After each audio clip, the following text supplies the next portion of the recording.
Para saan nga ba ang tinatawag na scale dito sa piano? Bakit siya importante? Ano yung mga pwede nating paggamitan ng tinatawag nating scale? Yan ang pag-uusapan natin sa video na ito, kaya stay tuned. Okay, ngayon pag-uusapan natin yung tinatawag na scale. Ito yung mga notes 'no, ng isang key. For example, sa key of C, ano ba yung scale na yon? Ang pag-uusapan natin ay yung tinatawag na major scale. Yan yung pag-uusapan natin. Bakit nga ba siya importante? Maraming mga advantages bakit kailangan nating matutuhan yung tinatawag nating scale.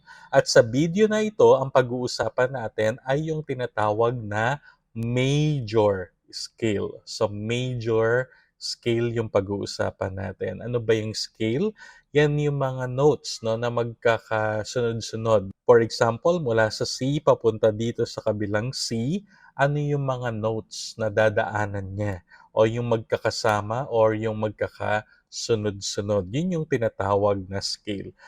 'Pag natutuhan natin yung scale na 'to, malalaman natin, una, yung isang advantage ng 'pag nalaman natin or natutuhan natin yung scale ay yung tinatawag na mga family chords. Ano yung magkakasama kapagka halimbawa, key of C, ano yung mga chords na magkakasama or yung family chords na safely nandiyan yung mga chords na yun. Another advantage pa kapag natutuhan natin 'tong skill as a foundation, sa susunod na video pag-uusapan naman natin yung mga number, mag-a-assign tayo ng number sa skill na 'to, okey? 'Pag nalaman natin yung mga number na yon, dun natin malalaman kung paano mag-transpose, kaya importante yan, magkakaroon tayo ng lesson sa transposition. At importante yung knowledge natin tungkol sa scale. Kung gusto rin nating malaman kung ano nga yung mga family chords, nandiyan yan, pag-uusapan natin kung yan ba ay major or minor chords. Marami pang mga advantages 'pag natutuhan natin yung scale, pero as of now, yun muna yung ituturo ko na mas basic or mas kailangan sa tingin ko, bakit natin kailangan matutuhan ang scale. Ngayon, pag-usapan natin yung major scale at ito yung sa key of C. Okay. Tandaan natin from here papunta dito sa isa pang C, yan, pag-uusapan natin yan. Ano ba yung scale dito? Merong dalawang paraan para malaman kung ano ba yung scale ng major chord. Ang isang paraan para malaman yung chord ay yung key. No? For example, sa key of C. Sa key of C, wala tayong flat, wala din tayong sharp. So para makapunta tayo dito sa kabilang C, dahil wala naman tayong sharp or flat, pupunta lang tayo sunod-sunod. So C, D, E, F, G, A, B, and then back to C. Okay. So, yun na ang scale ng C. From this point ng C, papunta dito sa kabilang point ng C, yan ang C major scale.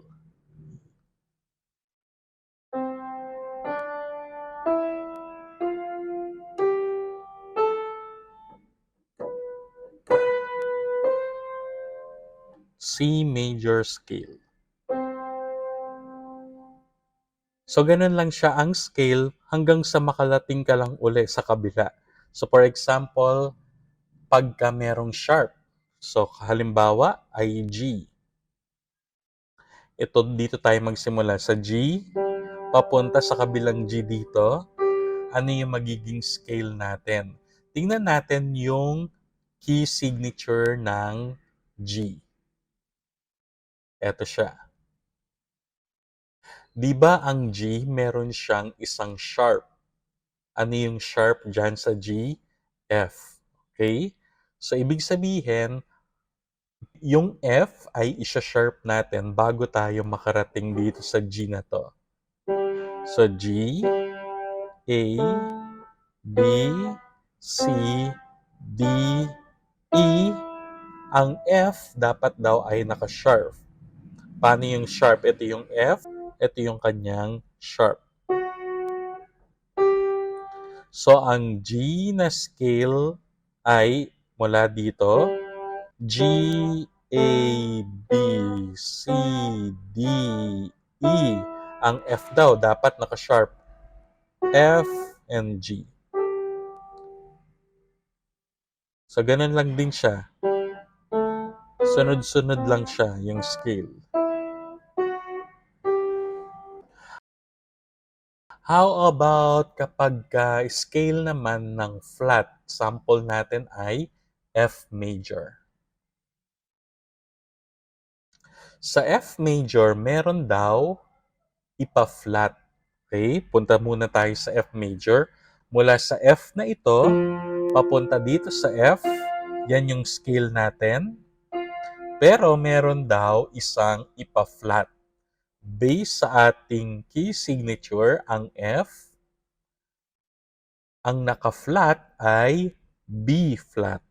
So, instead na B, ito siya, B flat. So, paano tayo pupunta dito? From F, G, A, B, flat, C, D, E, and F. So, tandaan ninyo, meron tayong 1 na flat sa major na F at ang gusto niyang naka-flat ay ang B flat.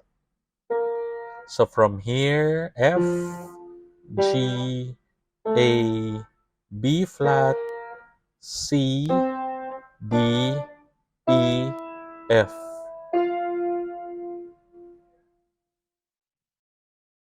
Paano naman kapag dalawang sharp? Ano yung key natin? Go down. So, yan ay key of D. So, hanapin muna natin yung D. Ito yung D. Paano makarating dito? Yan. So, ano daw yung mga naka-sharp? Meron tayong dalawang sharp sa D. Ang una ay F sharp. Ang pangalawa ay C sharp. So, instead na normal na F, sharp po natin ang F. At pagkatapos naman, ang C, instead na normal na C, sharp natin ang C. So from this D, papunta dito sa D na to, ano yung mga dadaanan natin? D, E, so ang F dapat naka-sharp. F sharp. G, A, B, tapos ang susunod ay C sharp dapat. C and D. So ang scale natin, ang major scale, ang magkakasamang note ay D, E, F sharp, G, A, B, C sharp, at D. So dalawa yung sharp sa D, F, at saka C. Ang scale ay D, E, F sharp, G, A, B, C sharp, D.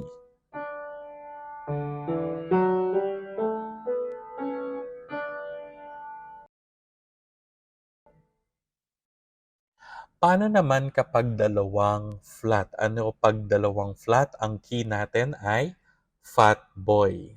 Okay? So, ibig sabihin tayo ay nasa B flat major.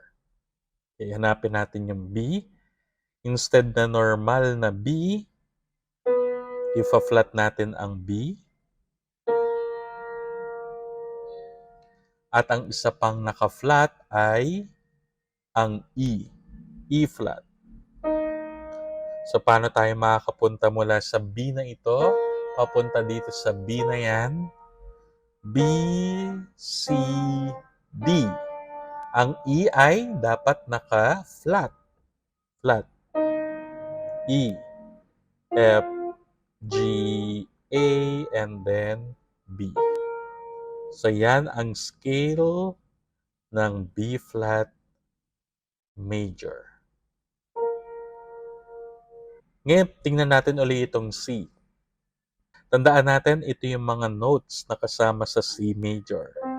C, D, E, F, G, A, B, and then back to C. Sa next lesson, lalagyan natin ng number yung scale na yan. Okay.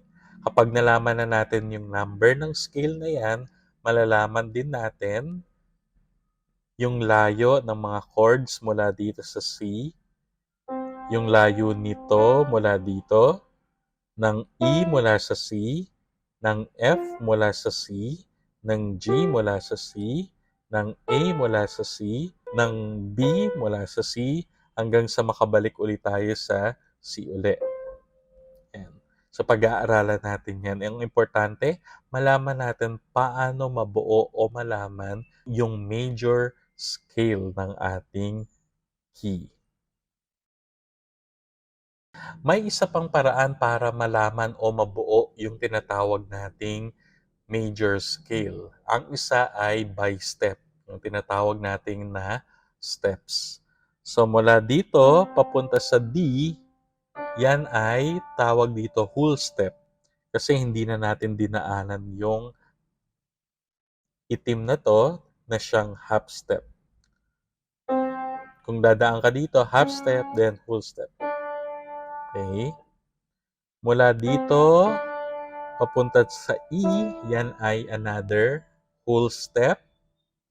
Mula sa E, papunta sa F, ito ay half step. Kasi wala naman tayong dinaanan na block na key. Okay?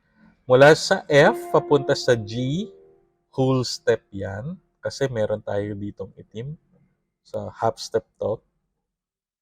Mula sa G, papunta dito sa A, whole step uli yan. So, nilagpasan natin to. Mula sa A, papunta sa B, yan ay whole step na naman. Then, mula sa B, papunta dito sa C, yan ay half step. So, ito yung scale na yan. Ito yung scale ng C. Tandaan nyo, mula lang dito sa C papunta sa kabilang C. So, itong dalawa ay whole step, half step, whole step, whole step, whole step, half step. Wala tayong itim. So, ang mangyayari ay whole step, half step. Okay? Whole step, half step. So, ito yung isang paraan para malaman natin yung scale ng chord. So, whole, half, whole, half. Okay. I-apply natin yon sa tinatawag nating G major scale naman. So, dito. So, whole, ang formula natin ay whole, half, whole, half. Okay? Whole, half. Yan, wala tayo ditong dinaanan. So, from here, papunta sa D, whole. D, papunta sa E, nilagpasan natin to, kaya yan ay whole step. Another whole dapat.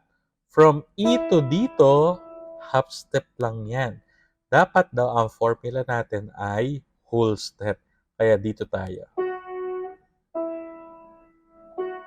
Whole step and then G. So kanina, di ba, in-illustrate natin na ang scale ng G ay G, A, B, C, D, E, F, and then G. So may isang sharp. So, formula natin dito sa pangalawang formula, whole, half, whole, and then half step. So, yun ang formula natin para malaman yung ating major scale. So, dalawang formula ang nalaman natin. Ang una, pwede nating alamin kung ano yung mga naka-flat at sharp sa tinatawag nating key signature. Pangalawa naman ay yung tinatawag nating step. Tandaan natin, ang formula ay whole, whole half, whole, whole, whole half. Yan ang paraan para makuha natin ang major scale. Sa next lesson, mag-a-assign tayo ng number. Importante yon para malaman natin paano mag-transpose from one key to another key o kaya naman malaman natin yung layo. Pag nalaman na natin yung numbering na ituturo ko sa inyo sa next na lesson, malalaman na natin paano gawin yung mga C7, D9, 13 o kaya 11. Kaya abangan nyo yung susunod nating lesson. Kung bago pa kayo sa channel na ito, consider subscribing at hintayin nyo yung aking next na lesson. Kung sa tingin ninyo ay makakatulong din ito sa mga kakilala nyo na gusto rin mag-aral ng piano, i-share nyo din yung ating channel. See you sa ating lesson.